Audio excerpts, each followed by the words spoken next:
Jeudi 27 janvier. Travaillé ce matin. Le soir, Dr Pollack et Narcisse Prasch. Hier, j'ai encore joué jusqu'à tard dans la nuit la Valkyrie. Le premier acte est mon préféré, la fin surtout. Blühe Welsengenblut. Quand Siegfried entraîne, avec une passion fougueuse, Singlinden sur sa couche, une merveille. Quelle passion, quelle véritable fureur d'amour! Qui a jamais écrit quelque chose d'aussi beau? J'ai aujourd'hui très mal à la gorge. Pourvu que je puisse aller chez Hardy samedi. Vendredi 28 janvier.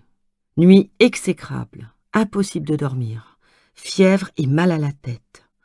Passé la journée à la maison, dormi et écrit.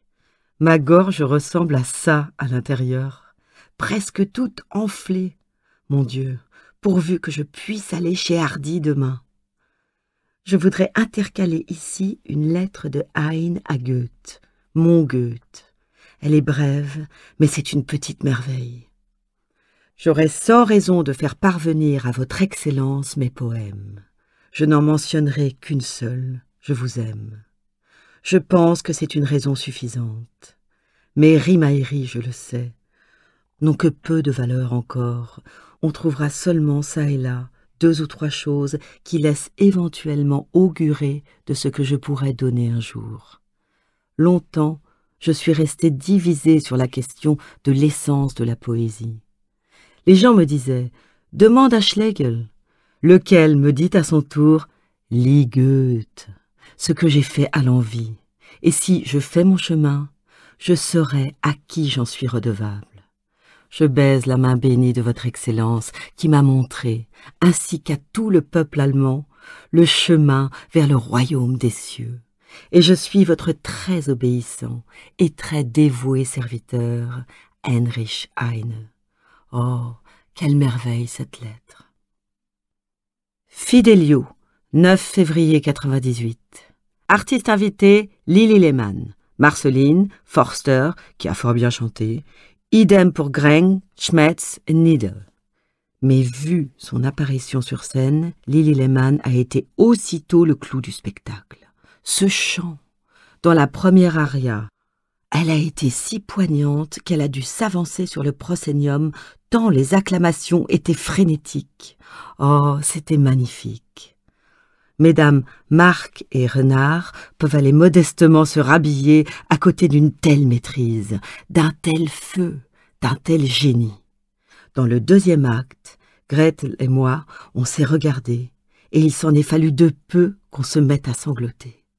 D'habitude, je pleure pour une broutille, mais aujourd'hui, j'étais tellement transportée que je ne sentais plus que mon cœur battre la chamade, si affreusement qu'il menaçait de me faire exploser. Non, là, c'était une soirée que je n'oublierai jamais. Si seulement j'étais quelque chose, quoi que ce soit, un individu à part entière qui fasse quelque chose, qui soit capable de faire quelque chose. Or non. Je ne suis rien qu'une fille bien quelconque, une belle petite poupée qui fait danser bien gentiment ses doigts sur le clavier quand on lui demande.